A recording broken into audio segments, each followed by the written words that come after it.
جو اعلی جنت ہے اس کا ذکر ہو رہا ہے۔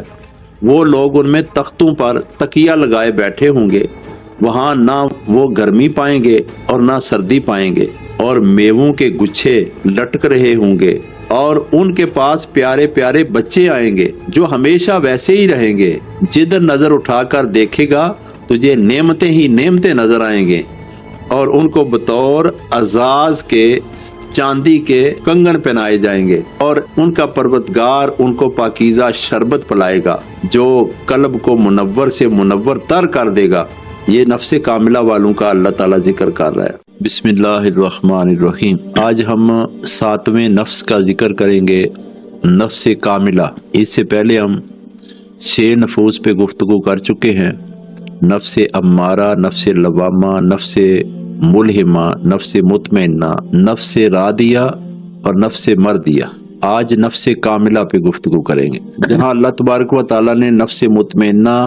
نفس راضیہ، نفس مردیہ کا ذکر کیا قرآن پاک میں، وہیں اسی آیت کے آخر میں نفس کاملہ کا بھی ذکر کیا۔ یا ایتھا النفس المطمئنہ ارجعی الی ربک راضیہ، تو مردیہ۔ اب نفس کاملہ کی جب باری آئی تو فرمایا فادخلی فی عبادی وادخلی جنتی، اے میرے بندے آ جا، اب میرے بندوں میں شامل ہو جا، مقام ابدیت عطا کر دیا، اور فرمایا اب میری جنت کے اعلیٰ ترین درجے پہ تو فائز ہو گیا۔ نفس کاملہ جب انسان ہر طرح سے کامل و مکمل ہو جاتا ہے، تمام سفر طے کر کے،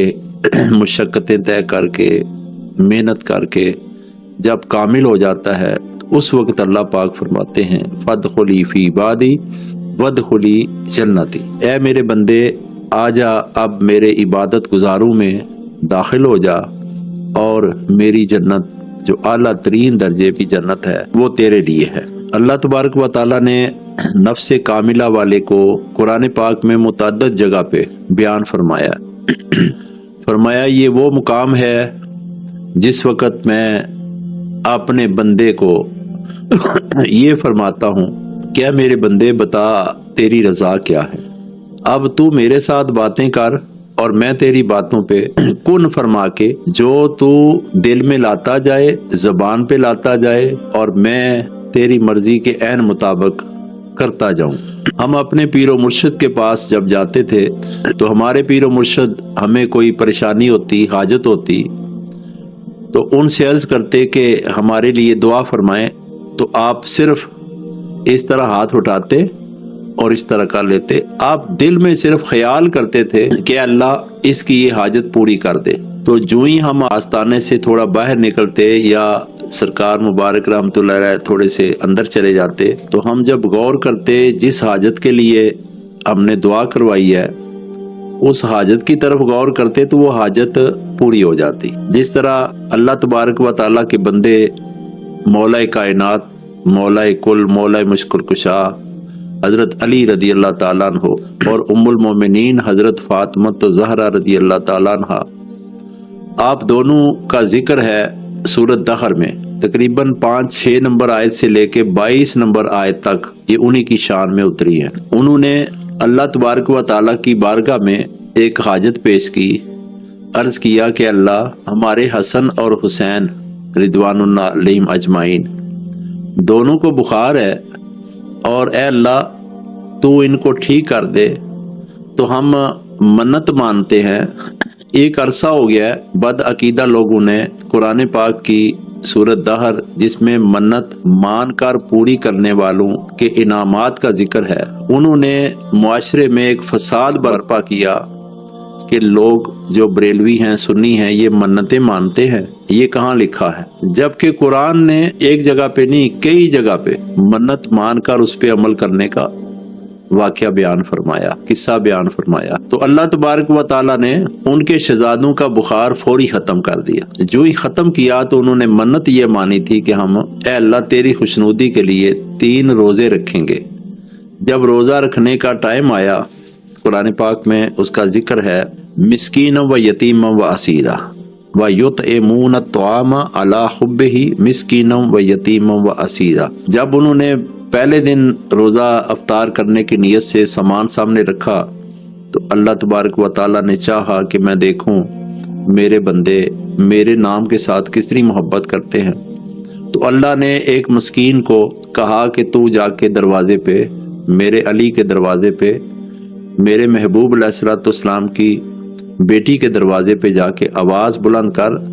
ہے کوئی اللہ کے نام پہ دینے والا؟ تو جو ہی اس نے آواز بلند کی تو انہوں نے جو کھانے کا سارا سامان تھا وہ اٹھایا اور اس فقیر کو، مسکین کو پیش کر دیا۔ پانی سے روزہ افطار کیا اور پھر سحری ٹائم پانی سے ہی روزہ رکھا۔ پھر جب دوسرے دن رات کو افطاری کا ٹائم ہوا، پھر مشقت کر کے سامان آگے رکھا افطاری کرنے کے لیے، منت پوری کرنے کے لیے۔ تو اللہ نے ایک یتیم کو فرمایا جاؤ میرے علی کے دروازے پہ اور میرے محبوب علیہ الصلوۃ والسلام کی بیٹی کے دروازے پہ جا کے آواز لگاؤ کہ ہے کوئی اللہ کے نام پر کھانا دینے والا؟ تو ان دونوں حسین ہستیوں نے وہ کھانا اٹھایا اور یتیم کو دے دیا۔ تیسرے دن پھر ایسے ہی ہوا تو انہوں نے تیسرے دن بھی کھانا اٹھایا اور حقدار قیدی کو دے دیا۔ 22 نمبر تک سورۃ دہر میں آیتیں اتاری ہیں۔ یہ ہے نفس کاملہ والوں کا حال۔ تو اللہ تبارک و تعالیٰ فرماتے ہیں جو کامل ہو چکے ہیں میری آزمائشوں میں، اللہ نے آزمایا نا، اللہ جب امتحان میں ڈالتا ہے تو اللہ وہ درجہ عطا کرتا ہے، جب کامیابی بھی خود ہی عطا کرتا ہے پھر درجہ بھی عطا کرتا ہے، اور درجہ ایسا عطا کرتا ہے کہ اللہ اپنا قرب اور قرب خاص عطا کر دیتا ہے۔ اللہ تبارک و تعالیٰ اس میں فرماتے ہیں، سورۃ دہر کی آیات کا میں ترجمہ پڑھنے لگا ہوں۔ نیکوکار ایسے جام پیئیں گے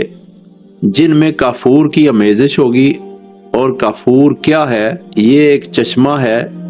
جس سے اللہ کے خاص بندے پیئیں گے، یعنی نفس کاملہ والے پیئیں گے،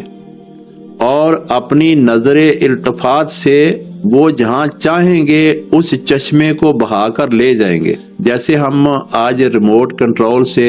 ایسے وہ کیمرے والے نہیں اڑاتے، یا چھوٹی گاڑیاں ہیں ریموٹ کنٹرول پہ وہ چلتی ہیں، اس طرح فرمایا کہ وہ اپنی نظر سے، اپنی نظر کے اشارے سے جدھر جدھر چاہیں گے اس چشمے کو بہا کر لے جائیں، جہاں وہ چاہیں گے۔ وہ نفس کاملہ والے، وہ جنت کے اعلیٰ ترین درجے پہ جو فائز ہوں گے، یہ ان کی بات ہو رہی ہے۔ فرمایا یہ ابرار لوگ وہ ہیں جو اپنی منتوں کو پورا کرتے ہیں۔ کس کو؟ منتوں کو پورا کرتے ہیں، جو منتیں مانتے ہیں اور اس کو پورا کرتے ہیں۔ یوفون بالنذر ویخافون یوما کان شرہ مستطیرا۔ اللہ تبارک و تعالیٰ فرماتے ہیں جو منتیں مان کر اس کو پورا کرتے ہیں، یعنی کہ میں ان کا امتحان بھی لیتا ہوں، وہ پھر بھی منتوں پہ پورا اترتے ہیں، اور اس قیامت کے دن سے ڈرتے ہیں جس دن کی مصیبت بہت بڑی پھیلی ہوئی ہے۔ اور وہ لوگ جو منتیں مان کر ان کو پورا کرنے میں جب میں آزمائش میں ڈالتا ہوں تو یتیم کو، مسکین کو اور قیدی کو صرف میرا نام سن کر میرے نام پر کھانا کھلا دیتے ہیں،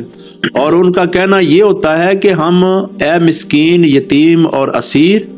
تم کو جو کھانا کھلا رہے ہیں یہ میں صرف اللہ کے نام پر کھلا رہے ہیں۔ اور ہمارے ہاں جو منتیں مانتے ہیں، مثال کے طور پہ ایک بندے نے منت مانی کہ میں داتا علی حجویری گنج بخش رحمت اللہ علیہ کے مزار اقدس پہ جا کے وہاں جو زائرین آئے ہیں، جو فیض لینے آئے ہیں، جو وہاں نماز پڑھتے ہیں، نماز سیکھنے آئے ہیں، جو وہاں دعائیں مانگنے آئے ہیں، قرآن پاک کی تلاوت کر کے ان کو ایصال ثواب کرنے آئے ہیں، ان کو میں کھانا کھلاؤں گا۔ اے اللہ تو مجھے بیٹا عطا کر۔ اور اس پہ غور کریں کہ کہہ کیا رہے ہیں کہ یا اللہ اگر تو ہمارا فلاں کام کر دے تو میں فلاں جگہ پہ جا کے فلاں کے مزار پر ایک بکرا ذبح کر کے اس کی اتنی دیگیں پکا کے وہاں آنے والے، سیکھنے والے، سکھانے والوں کو جو فقراء ہیں ان کو صرف تیرے نام پہ، تیری خوشنودی پہ وہ کام کروں گا، وہ کھلاؤں گا، اور اس کا ثواب اس صاحب مزار کو پہنچا۔ اللہ جب وہ منت مانتا ہے تو اللہ پوری کر دیتے ہیں، اور پھر وہ وہاں جا کے لے کے جاتا ہے، وہاں 2 دیگیں 4 دیگیں ان کو تقسیم کرتا ہے۔ غریب لوگ، مزدور لوگ، دین سیکھنے والے، مدرسے میں پڑھنے والے، قرآن کی تلاوت کرنے والے، وہ کھاتے ہیں اور اللہ کا شکر ادا کرتے ہیں۔ اس پہ جتنا ثواب ہوتا ہے وہ کام تو اللہ کی خوشنودی کے لیے ہوتا ہے، لیکن کھاتے غربا ہیں، مساکین ہیں اور یتیم کھاتے ہیں وہاں۔ تو اللہ تبارک و تعالیٰ فرماتے ہیں جو منتیں مان کر پوری کرتے ہیں، مثال کے طور پہ مجھے کوئی حاجت ہوئی تو میں نے اللہ کی بارگاہ میں عرض کی کہ یا اللہ میری یہ مشکل آسان کر دے، میں اتنے نفل پڑھوں گا، تیری عبادت کروں گا، تو اللہ تبارک و تعالیٰ نے فوری مشکل آسان کر دی اور میں نے پھر نفل ادا کیے۔ تو اللہ تبارک و تعالیٰ آگے فرماتے ہیں کہ وہ جو میری آزمائش سے کامیاب ہو کے میری خوشنودی میں ان کو 3 دن لگاتار کھانا کھلاتے ہیں اور خود بھوکے اور پیاسے رہتے ہیں، لیکن میرے نام پہ ہر شے وار دیتے ہیں، کہتے ہیں کہ ہم تم سے کوئی معاوضہ نہیں چاہتے اور نہ ہی کوئی اجر مانگتے ہیں اور نہ ہی ہم چاہتے ہیں کہ تم ہمارا شکریہ ادا کرو، ہم تو صرف اپنے پروردگار کے اس دن کے بارے میں ڈرتے ہیں جو نہایت سخت اور نہایت پھیلی ہوئی مصیبت والا دن ہے۔ پھر اللہ ان کے اس خدشے اور خوف کے باعث اس دن کے شر سے ان کو بچا لے گا، جو اس دن قیامت کے روز میدان حشر میں نفسا نفسی ہوگی، مصیبت ہی مصیبت ہوگی، ہر طرف آہو بکا ہو رہی ہوگی، رو رہے ہوں گے لوگ، کچھ لوگوں کے چہرے کالے ہو چکے ہوں گے، کچھ لوگوں نے وزن اٹھایا ہوا ہوگا اپنے اعمال ناموں کا، کچھ لوگوں کے گلے میں توق لٹکائے ہوں گے۔ اس مشکل ترین وقت میں جنہوں نے منت مانی اور پوری کی وہ اللہ کے ساتھ وفا کرنے والے ہیں، وہ نفس کاملہ پہ فائز ہیں، ان کو اللہ تبارک و تعالیٰ فرما رہا ہے کہ اس دن کے شر سے اللہ ان کو بچا لے گا اور اللہ تبارک و تعالیٰ ان کو نہ کوئی خوف ہونے دے گا نہ کوئی غم ہونے دے گا، بلکہ آگے لکھا ہے کہ ان کے چہرے شگفتگی سے چمک رہے ہوں گے اور ان کے دلوں کو سرور مل رہا ہوگا، اور ان کے صبر کے بدلے ان کو جنت، جب انہوں نے کھانا نہیں کھایا تو صبر کیا، اللہ فرماتا ہے ان کو جنت اور ریشمی پوشاک پہنائی جائے گی، وہ لوگ اس میں تختوں پر تکیہ لگائے بیٹھے ہوں گے۔ یہ وہ لوگ ہیں جو نفس کاملہ والے ہیں، جو اللہ تبارک و تعالیٰ کا قرب حاصل کر لینے والے ہیں، جو اللہ کی رضا پا لینے والے ہیں، جو اللہ تعالیٰ کے احکامات پہ پورا پورا عمل کر کے، یہ وہ لوگ ہیں جن کی ایک نماز قضا ہوئی، عرض کی یا رسول اللہ صلی اللہ علیہ وآلہ وسلم آپ کے ہوتے ہوئے علی کی نماز قضا ہو، یہ کیسے ہو سکتا ہے؟ تو آقا علیہ الصلوۃ والسلام نے ہاتھ بلند کیے اور اللہ کی بارگاہ میں دعا مانگی کہ اللہ میرا علی میری اور تیری اطاعت میں مصروف تھا، اے اللہ ان کے لیے سورج کو واپس لوٹا۔ تو اللہ تبارک و تعالیٰ نے سورج کو واپس لوٹایا، کس کے کہنے پہ؟ آقا علیہ الصلوۃ والسلام کے کہنے پہ۔ تو اللہ تعالیٰ نے اپنے بندوں کو اختیار دے رکھے ہیں، جیسے حضرت عیسیٰ علیہ الصلوۃ والسلام فرماتے ہیں، قرآن پاک کی آیت ہے کہ اللہ کے حکم سے میں کوڑ والوں کو شفا دیتا ہوں۔ اسی طرح اور بھی کئی مقامات پہ اللہ تعالیٰ نے اپنے انبیاء کو بہت انعامات سے نوازا۔ جو اعلیٰ جنت ہے اس کا ذکر ہو رہا ہے کہ جنہوں نے منت پوری کی اور اس پہ صبر کیا تو اللہ نے ان کے صلے میں ان کو جنت اور ریشمی پوشاک اللہ فرماتا ہے میں عطا کروں گا۔ وہ لوگ ان میں تختوں پر تکیہ لگائے بیٹھے ہوں گے،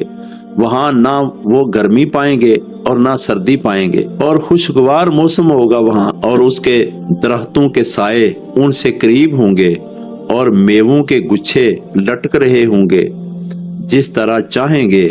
وہ ان میں کھائیں گے اور لطف اندوز ہوں گے۔ اور آگے فرمایا خدام اللہ تعالیٰ انہیں خادم عطا کرے گا، ان کے ارد گرد چاندی کے ظروف اور شیشے کے جو صاف ستھرے گلاس لیے پھرتے ہوں گے، اور شیشے بھی ایسے جیسے چاندی کے جن کو انہوں نے یعنی خدام نے ٹھیک اندازے کے ساتھ رکھا ہوگا، اور ہر شخص کی خواہش کے مطابق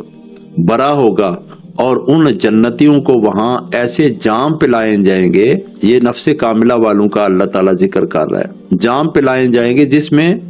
زنجبیل کی امیزش یعنی فلیور ہوگا ادرک کا، جو اپنی لذت اور فرخت میں اپنی مثال آپ ہوگی۔ ان کا قیاس دنیا کی زنجبیل اور یعنی جنجر پر نہ کرنا چاہیے، یہ تو جنت کا ایک چشمہ ہے جس کا نام سلسبیل ہے، اور ان کے پاس پیارے پیارے بچے آئیں گے جو ہمیشہ ویسے ہی رہیں گے، یعنی وہ فرشتے ہوں گے۔ اگر وہ ان کو دیکھیں تو سمجھیں گویا جیسے موتی بکھرے ہوئے ہیں۔ سبحان اللہ۔ اور اے مخاطب، اس کا حال یوں سمجھ کہ اس میں تو جدھر نظر اٹھا کر دیکھے، یعنی مخاطب فرمایا اے میرے علی اور اے میرے محبوب علیہ الصلوۃ والسلام کی بیٹی فاطمہ زہرا رضی اللہ تعالیٰ عنہا، آپ کے ساتھ مخاطب ہوں۔ اللہ پاک فرماتا ہے جدھر نظر اٹھا کر دیکھے گا تجھے نعمتیں ہی نعمتیں نظر آئیں گے، بڑی بادشاہت نظر آئے گی، ملکن کبیرہ، اتنا بڑا ایریا جنت میں دیا جائے گا کہ جب وہ نظر اٹھا کے دیکھیں گے کہ وہ ایسے دیکھیں گے جیسے بہت بڑا کوئی ملک دے دیا اور اس کی بادشاہی دے دی ہے، جو ہر جنتی کو نصیب ہوگی۔ اور ان جنتیوں کے جسم پر باریک سبز ریشم کے کپڑے ہوں گے، اور ان کو بطور اعزاز کے چاندی کے جو ان کے آگے فرشتے ہوں گے ان کو کنگن پہنائے جائیں گے، اور ان کا پروردگار ان کو پاکیزہ شربت پلائے گا جو قلب کو منور سے منور تر کر دے گا، اور ان سے کہا جائے گا اے اہل جنت، یہ ہے تمہارا صلہ اور تمہاری محنت جو تم نے دنیا میں مجھے یعنی اللہ کو راضی کرنے کے لیے کی تھی، اور فرمایا آج وہ محنت تمہاری ٹھکانے لگی۔ دیکھیں، جو بندے اللہ کی رضا پہ اپنے جسم کو پابند کرتے ہیں، اپنی روح کو اللہ کی اطاعت میں پابند کرتے ہیں، نبی علیہ الصلوۃ والسلام کی شریعت کا پابند کرتے ہیں، اللہ اور رسول صلی اللہ علیہ وآلہ وسلم کے دیے ہوئے احکامات پہ پورا اترتے ہیں، اور وہ اپنے نفس اور خواہش کے پیچھے نہیں چلتے بلکہ اللہ کے حکم پہ اس طرح عمل کرتے ہیں کہ دل و جان قربان کر دیتے ہیں، ان کے لیے اللہ تبارک و تعالیٰ فرما رہا ہے کہ ان کی محنت آج ٹھکانے لگی، یعنی ان کو میں نے اپنا جنت میں وہ سارا کچھ عطا کر کے وہ صلہ عطا کر دیا ہے۔ ایک اور جگہ پہ اللہ تبارک و تعالیٰ سورۃ مطففین میں فرماتے ہیں، یہ بھی نفس کاملہ والوں کا ذات ہے، ان الابرار لفی نعیم علی الارائک ینظرون تعرف فی وجوہہم نضرۃ النعیم یسقون من رحیق مختوم ختامہ مسک وفی ذلک فلیتنافس المتنافسون۔ بے شک نیک لوگ نعمت کے باغوں میں ہوں گے، تختوں پر بیٹھے اللہ کی نعمتوں کا نظارہ کر رہے ہوں گے، یہ بھی نفس کاملہ والوں کے اعزاز میں ہے۔ آپ ان کے چہروں پر اسودہ حالی یعنی شگفتگی، بڑی مسکراہٹ، ایسے جیسے ان سے بڑا کچھ صحت مند ہے ہی کوئی نہیں، اور ایسے خوش ہوں گے جیسے ان سے زیادہ کوئی خوش ہی کوئی نہیں۔ اللہ اس طرح نقشہ بیان کر رہا ہے، اسودہ حالی کے شگفتگی پائیں گے، ان کو سر بے مہر خالص پاکیزہ شراب پلائی جائے گی۔ اب سر بے مہر خالص شراب کا مقصد ہے، آج کل کچھ چیزیں ایسی آ رہی ہیں مارکیٹ میں جن کے اوپر برانڈ کی ایک مخصوص مہر لگائی جاتی ہے اور وہ سیل بند ہوتی ہیں۔ اللہ تبارک و تعالیٰ نے اسی طرح کا یہاں نقشہ بیان فرمایا کہ وہ ایسی بوتلیں شربت کی ہوں گی جن کے اوپر اللہ کے جنت کی مہر لگی ہوئی ہوگی۔ واہ سبحان اللہ! یقیناً یہ وہ شربت ہے کہ اس کے لیے حرص کرنے والے کو چاہیے کہ وہ حرص کرے۔ اس آیت کا مطلب یہ ہے، جو آخری فقرہ میں نے بیان کیا ہے، اس میں اللہ چاہتا ہے کہ جو مہر والا شربت ہے، جو میں نے جنت کا اسودہ حالی کا ان کے چہروں کی شگفتگی کا بیان کیا ہے، اللہ فرماتا ہے اے میرے بندو، تمہیں چاہیے کہ تم سارے رستے چھوڑ کر لڑائیوں جھگڑے والے، فرقہ واریت والے جھگڑے اور چھوٹے چھوٹے ٹولے بنانے والے جھگڑے چھوڑ کر سارے رستوں سے ہٹ کر صرف ایک میرے محبوب علیہ الصلوۃ والسلام کے رستے پہ آ جاؤ اور میرے محبوب علیہ السلام کی اطاعت میں کامل ہو جاؤ اور اخلاص کے ساتھ آؤ، اور پھر کیا ملے گا کہ تمہیں میں تختوں پہ بٹھاؤں گا اور ایسی شربت پلاؤں گا جن کے اوپر میرے برانڈ یعنی جنت اعلیٰ کی مہر لگی ہوئی ہوگی، اور تمہیں چاہیے کہ تم اس کے لیے دعا کیا کرو، اس کے لیے کوشش کیا کرو۔ یعنی فرمایا کہ حرص کرنے والوں کو چاہیے کہ وہ حرص کریں، یعنی خواہش کریں کہ یا اللہ ہمیں بھی وہ جنت ملے، لیکن اس کے ساتھ آپ محنت بھی کریں تاکہ آپ لوگوں کو وہ جنت ملے۔ ایک اور جگہ پہ اللہ تبارک و تعالی